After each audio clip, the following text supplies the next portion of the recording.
Chocolate ഇഷ്ടമില്ലാത്ത ആരാ ഉള്ളതല്ലേ? ഞങ്ങൾ കഴിഞ്ഞ ദിവസം ഷോപ്പിങ്ങിന് പോയപ്പം ലിൻഡിൻ്റെ സ്റ്റോർ ഉണ്ടായിരുന്നു, ലിൻ ചോക്ലേറ്റിൻ്റെ. അപ്പം എൻ്റെ ഒരു ഫ്രണ്ടിനെ കാണാൻ എനിക്ക് പോകണമായിരുന്നു. അവൾ എൻ്റെ വീട്ടിൽ വന്നപ്പം ഞാൻ അവിടെ ഇല്ലായിരുന്നു, ഞങ്ങൾ പുറത്തായിരുന്നു. അപ്പം തന്നെ എനിക്ക് സങ്കടമായി. അവൾ പിള്ളേരെ എല്ലാവരും ആയിട്ട് വന്നിട്ട് പിന്നെ ഞങ്ങൾ വീട്ടിലില്ലായിരുന്നു. അവളാണെങ്കിൽ വരുമെന്ന് പറഞ്ഞു. വൈകുന്നേരമായിട്ടും കാണാഞ്ഞപ്പം ഞങ്ങൾ പോയി. പക്ഷെ ഞങ്ങൾ ഇറങ്ങിയ സമയത്ത് തന്നെ അവർ വരുകയും ചെയ്തു. എനിക്കൊന്ന് മെസ്സേജ് അയച്ച് പറയാമായിരുന്നു, ഞങ്ങൾ പുറത്ത് പോവുകയെന്നോ അല്ലെങ്കിൽ വരുന്നുണ്ടോയെന്ന്. ഞാനത് തിരക്കിനിടെ മറന്നുപോയി.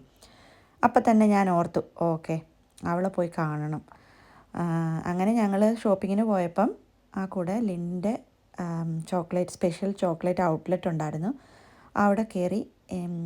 നിങ്ങൾക്ക് ഇഷ്ടമാണ് ഈ സെലക്ഷൻ ഓഫ് ചോക്ലേറ്റ് ലിൻഡിൻ്റെ? എനിക്ക് ഭയങ്കര ഇഷ്ടമാണ് കേട്ടോ. അല്ലാതെ ചോക്ലേറ്റ് ബോക്സ് വാങ്ങുന്നതിൽ എനിക്കിഷ്ടമാണ്, പ്രത്യേകിച്ച് അതിലെ വേഫർ സെലക്ഷൻ. ഇത് പറയുമ്പോഴേ എൻ്റെ വായിൽ വെള്ളം വരുന്നു. മിൽക്ക് ചോക്ലേറ്റ് ഉണ്ട്, ഡാർക്ക് ചോക്ലേറ്റ് ഉണ്ട്, പിന്നെ വാൾനട്ട് വേഫറും ഉണ്ടായിരുന്നു.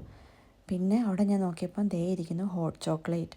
ലിൻ്റെ ഹോട്ട് ചോക്ലേറ്റ് എന്ത് ടേസ്റ്റാണ്, നല്ല സിൽക്കി സ്മൂത്ത് ടേസ്റ്റാണ്. പിന്നെ ഞാൻ അതും ഒരെണ്ണം വാങ്ങി.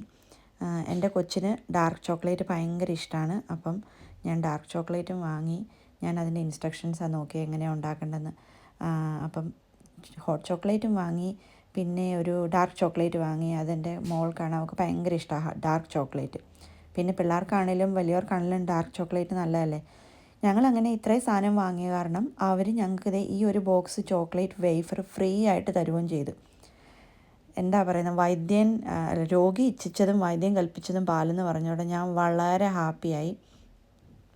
വന്ന് 2 ദിവസത്തിനുള്ളിൽ തന്നെ ഞങ്ങളെല്ലാവരും ഈ ചോക്ലേറ്റ് കഴിച്ച് തീർത്തു കേട്ടോ. ഈ വേഫേഴ്സ് ഭയങ്കര നല്ല സോഫ്റ്റ് ആൻഡ് ക്രഞ്ചി ടെക്സ്ചറും, വായിലോട്ട് വയ്ക്കുമ്പോഴേ നല്ല മെൽറ്റ് ഇൻ ദ മൗത്ത് ആകുന്ന ചോക്ലേറ്റ് കഴിക്കുമ്പോൾ നമ്മുടെ മനസ്സിനൊരു പ്രത്യേക സന്തോഷമല്ലേ. എനിക്കൊക്കെ പ്രത്യേകിച്ച് എൻ്റെ മനസ്സിൽ ലഡു പൊട്ടുന്ന പോലൊരു സന്തോഷമൊക്കെ കിട്ടും.